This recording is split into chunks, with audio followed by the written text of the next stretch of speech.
दिवाली पर खेल। ओहो, दिवाली के समय भी तुम लोग ये बेकार शक्ल बनाए क्यों बैठे हो? दिवाली 1 हफ्ते बाद है। तो सेलिब्रेशन तो पहले ही शुरू कर देना चाहिए ना, तभी तो फेस्टिवल का फील आएगा। हाँ, तुम्हारी फेस्टिवल फील को बहुत अच्छे से समझती हूँ मैं। इस साल कोई पत्ते नहीं खेलेगा। इसी बीच यश के पापा भी वहां आ जाते हैं। कितनी बार समझाना पड़ेगा, पत्ते नहीं कार्ड्स बोलो। और मैं भी देखता हूँ, ऐसा कैसे कोई नहीं खेलेगा। अरे बहू ठीक बोल रही है, वैसे भी इस साल का कोई भरोसा नहीं। मतलब मम्मी, आप कहना चाहती हो कि कार्ड्स खेलने से हमारे ऊपर कोई मुसीबत आ जाएगी? कुछ भी बेवकूफों वाली बात है। कार्ड्स खेलना बहुत होशियारी वाला काम है। पहले लक्ष्मी माता की पूजा कर उन्हें घर बुलाओ, फिर बेकदरों की तरह जुए पर लुटाओ। बहू, अपनी लिमिट में बोलो। ससुर की आवाज सुन अमृता सिर झुकाए अपने कमरे में चली जाती है, जिसके पीछे पीछे सास भी वहां आ जाती है। अरे तुम जानती हो ना, पूरी दुनिया पलट सकती है, लेकिन मेरे बेटे और पति के दिवाली कार्ड्स कभी बंद नहीं हो सकते। इससे मैं भी परेशान हूँ, पर हम कुछ नहीं कर सकते बहू। हाँ, पर फिर भी कोशिश करने में क्या जाता है। बिल्कुल जैसे पिछले 2 साल से कर रही हो। हाँ, अगले 20 साल तक करती ही रहोगी तुम। अब दोनों सास बहू अपने काम में लग जाती है। वहीं यश और उसके पापा कार्ड्स खेलना शुरू कर देते हैं। दिन बीतते हैं, जिसमें एक दिन यश का दोस्त रोहन उनके घर आता है। और रोहन, इंडिया कब आए? ब्रो, लॉकडाउन से पहले आया था, फिर यहीं रह गया। अब दिवाली है तो सोचा चलो सब दोस्तों से मिलते हैं। बढ़िया है, आजा चल कार्ड्स खेलते हैं। अरे यार, ऐसे मूड खराब मत कर, बिना विस्की कार्ड्स का मजा नहीं। लंदन में हम ऐसे ही दिवाली मनाते हैं। मैं दिवाली पर विस्की लेकर आता हूँ, फिर खेलेंगे। रोहन वहां से चला जाता है और यश उसकी लंदन वाली बातें सुनकर खुश हो जाता है। इसी तरह दिन बीतते हैं और देखते ही देखते दिवाली का दिन भी आ जाता है, जिसमें पूरा परिवार सुबह से ही पूजा और सारे सेलिब्रेशन की तैयारियों में लग जाता है। शाम होते ही सब मिलकर पूजा करते हैं और उसके बाद रोहन भी वहां आ जाता है। कहीं मैं लेट तो नहीं हो गया? अरे नहीं नहीं बेटे, आओ बैठो, हम सब अभी गेम शुरू करने ही वाले थे। ये लीजिए आपका दिवाली गिफ्ट।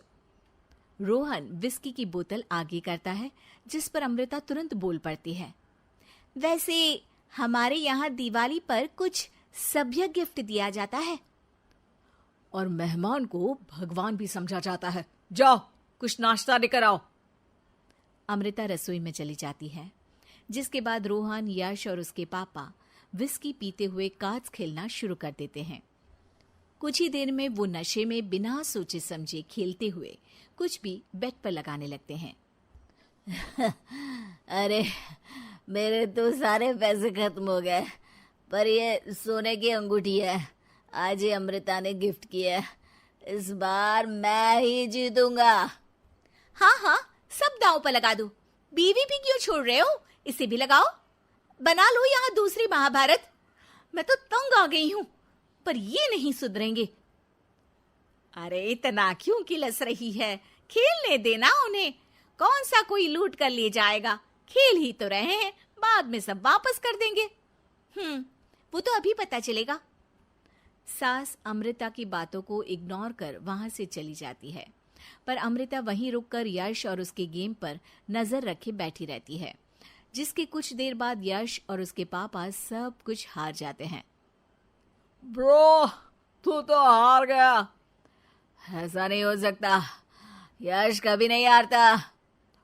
तो क्या आप जीतने के लिए अपने घर को दांव पर लगाएगा? रोहन की बात सुनते ही अमृता यश के कुछ बोलने से पहले ही बोल पड़ती है। नहीं, ऐसा कुछ नहीं होगा। तुम फिर बोले? कारा चुप रहो। अब चुप रही तो तुम जिंदगी में किसी के सामने कुछ बोलने लायक नहीं बचोगे। अमृता की आवाज सुन सास भी वहां आ जाती है।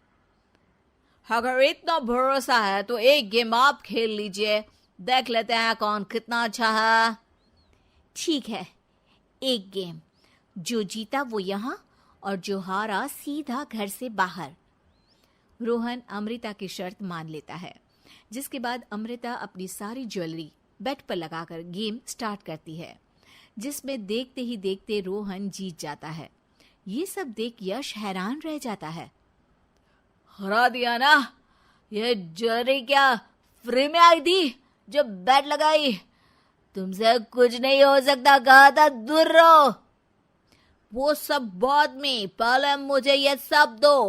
अरे नहीं भाई, मैं लूट जाऊंगा, ये तो बस मजे के लिए खेल रहे थे। ओ ब्रो, जुआ मजे के लिए खेलो या सीरियस होकर? हारोगे तो भुगतना पड़ेगा। रोहन की बातें सुनकर यश को अपनी गलती का एहसास होता है, जिस पर रोहन वो सारे पैसे और ज्वेलरी उठाकर अमृता के हाथ में दे देता है। ये देखकर सब हैरान रह जाते हैं। अरे तुम ये अमृता को क्यों दे रहे हो? क्योंकि मैं अमृता की तरफ से खेल रहा था। हैं? मतलब हम कुछ समझे नहीं। मतलब ये कि तुमने कार्ड्स के गेम को जो इतना ओवररेटेड किया हुआ था ना, उसे लाइन पर लाने के लिए मैंने रोहन के साथ मिलकर ये ड्रामा किया। रोहन यहाँ मेरे कहने पर आया, ये सब कुछ उसने मेरे कहने पर किया, जिससे तुम्हें ये समझ में आए कि गेम खेलना और उसका एडिक्शन होना अलग अलग होता है। उम्मीद है कि मेरे पति को भी समझ में आ गया होगा। हाँ मोहतरमा, समझ गए अच्छी तरह से।